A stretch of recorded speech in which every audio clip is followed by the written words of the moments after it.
नमो नारायण। आप सभी का स्वागत है हरि का पंचांग चैनल पर। आज आप सुनेंगे जेठ मास महात्मा का अध्याय 6। उससे पहले सुन लेते हैं ये कथा, जो कि दानवीर महाराजा शिवी की कथा है।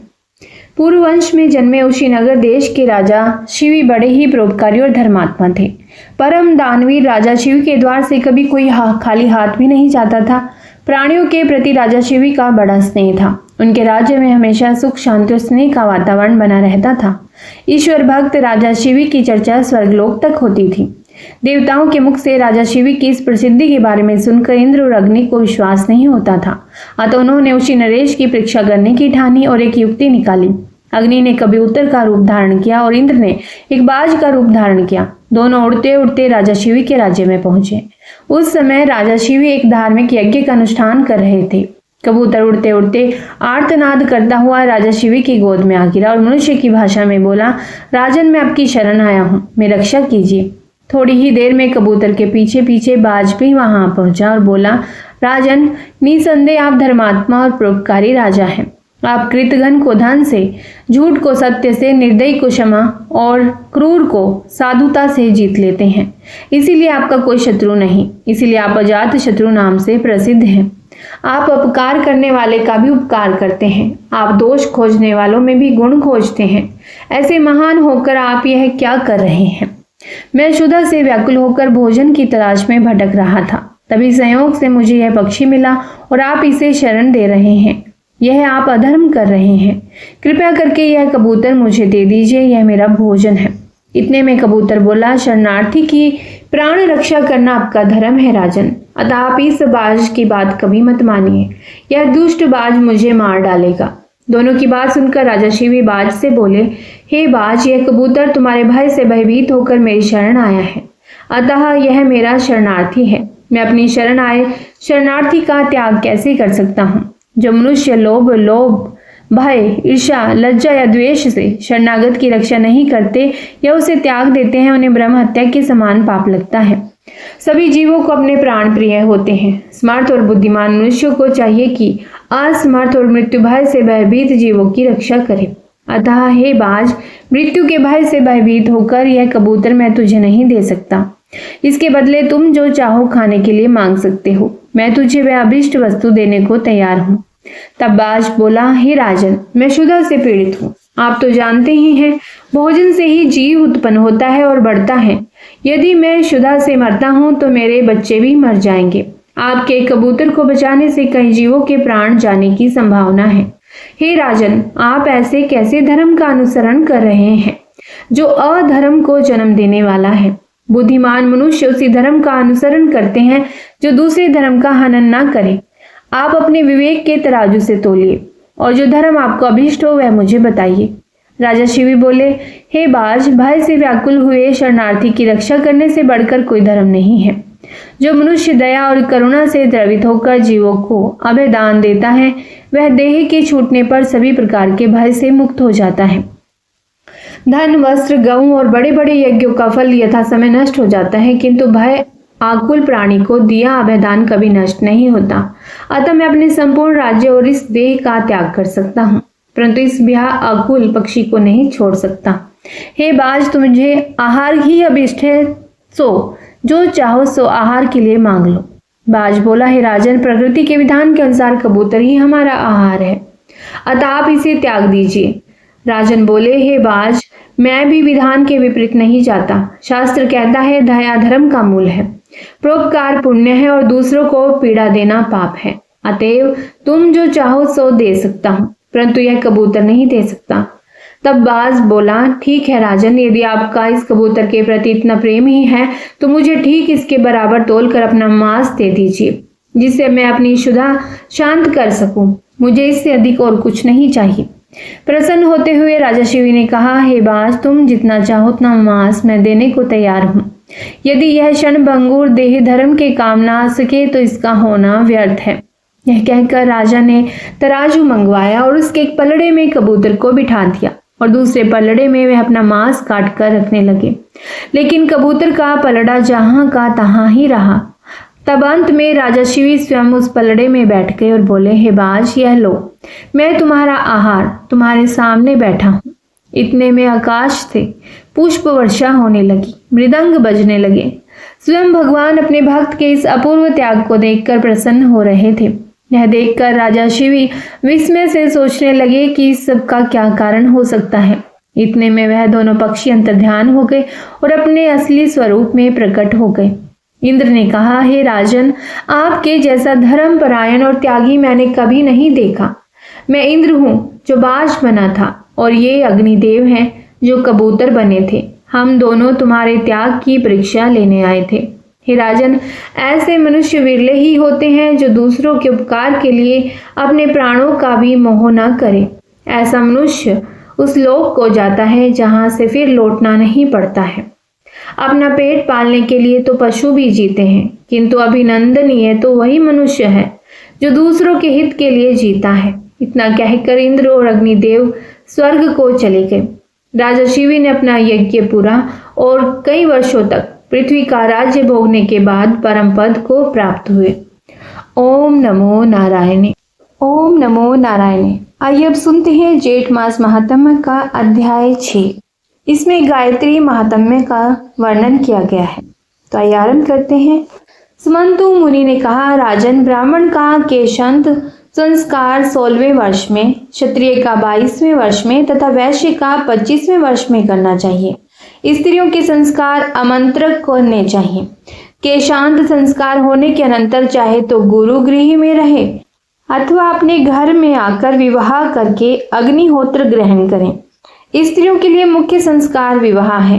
राजन, यहाँ तक मैंने उपनयन का विधान बतलाया। अब आगे का कर्म बताते हैं, उसे आप सुने।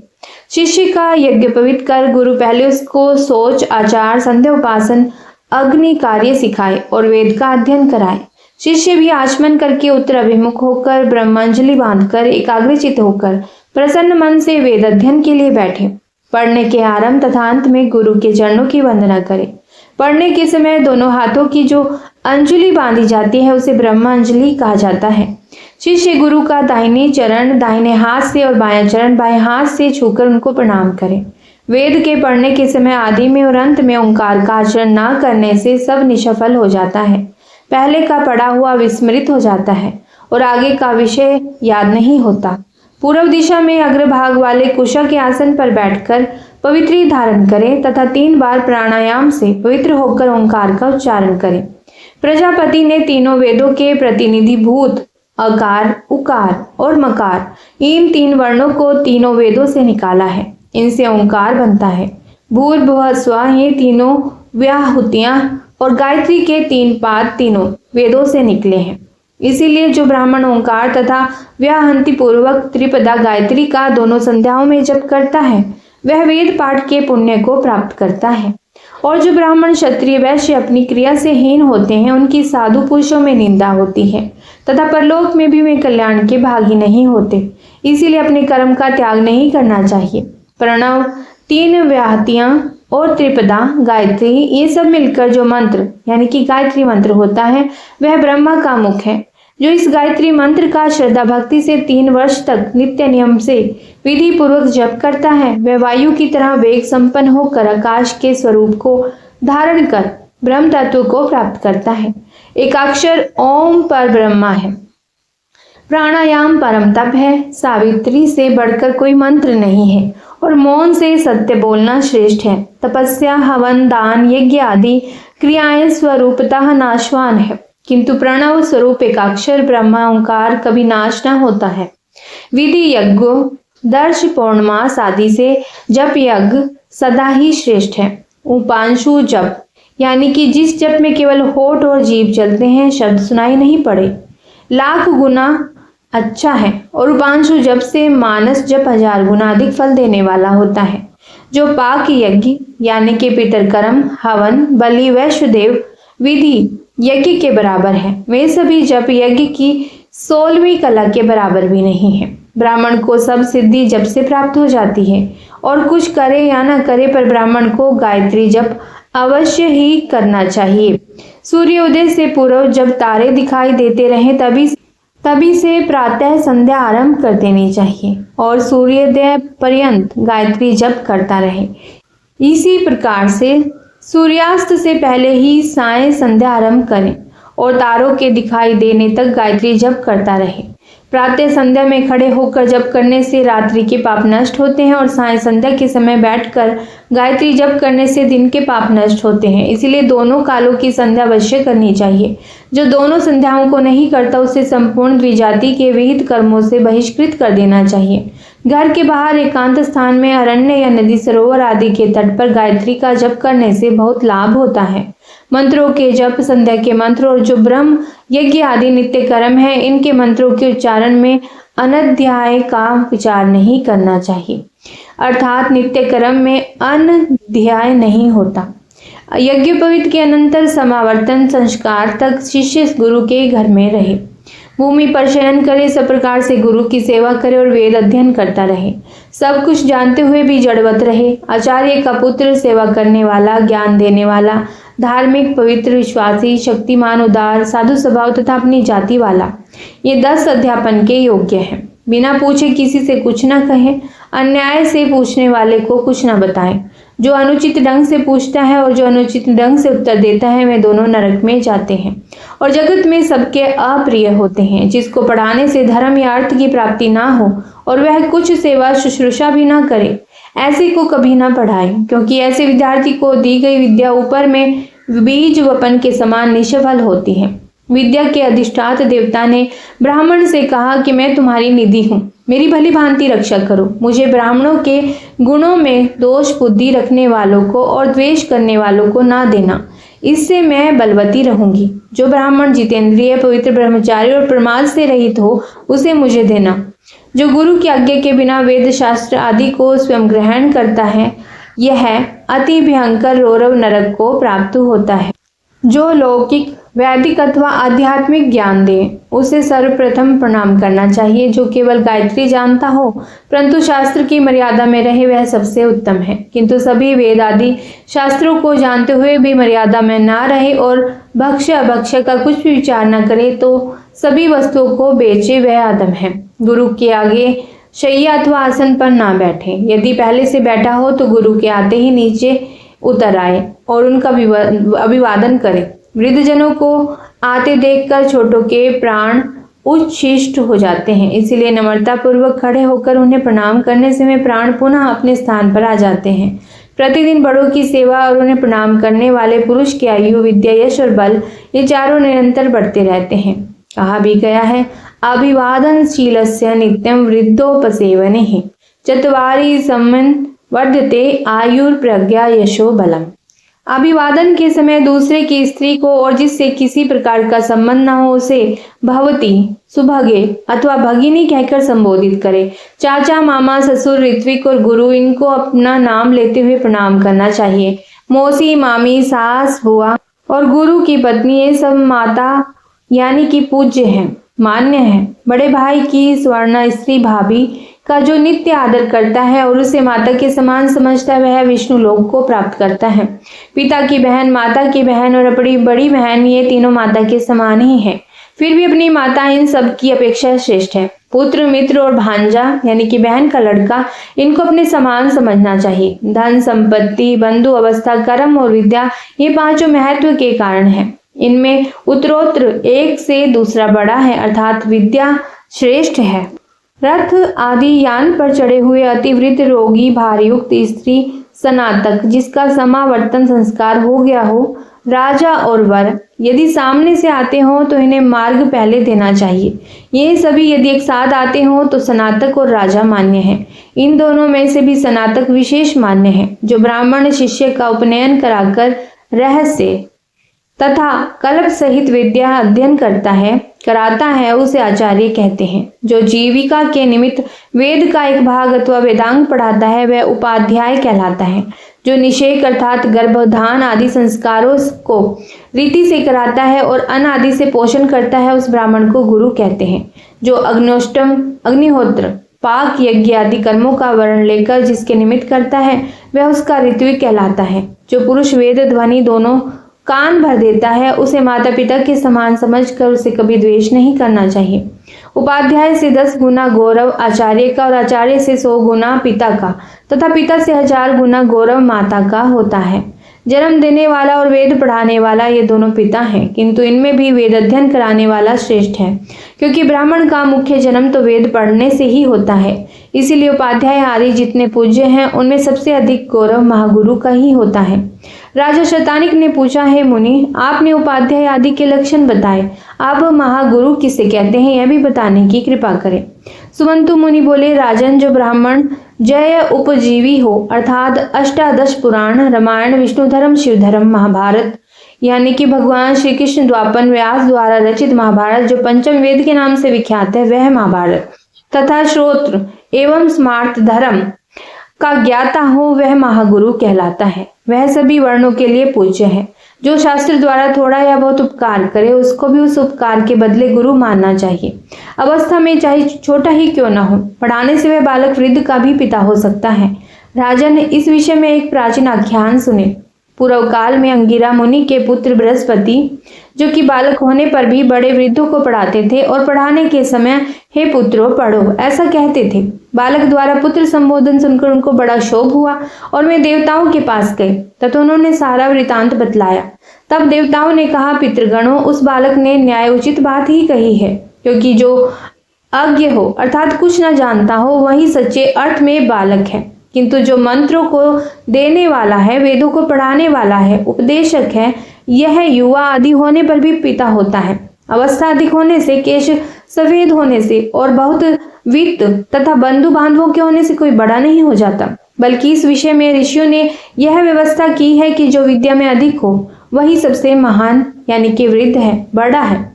ब्राह्मण, क्षत्रिय, वैश्य और शूद्रों में कर्मशः ज्ञान, बल, धन तथा जन्म से बड़प्पन होता है। सिर के बाल सफेद हो जाने से कोई वृद्ध नहीं होता। यदि कोई युवा भी वेद आदि शास्त्रों का भलीभांति ज्ञान प्राप्त कर ले तो उसी को वृद्ध समझना चाहिए।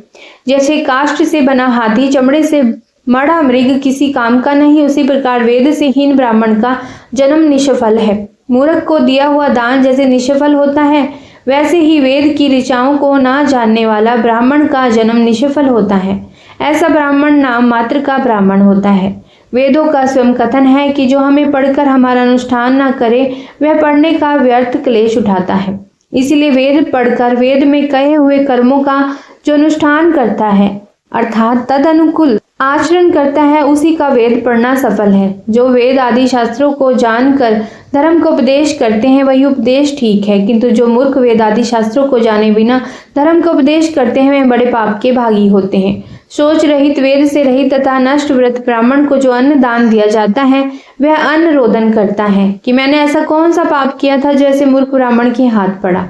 और वही अन्न यदि जय उपजीवी को दिया जाए तो प्रसन्नता से नाच उठता है और कहता है कि मेरा अहोभाग्य है जो मैं ऐसे पात्र के हाथ आया।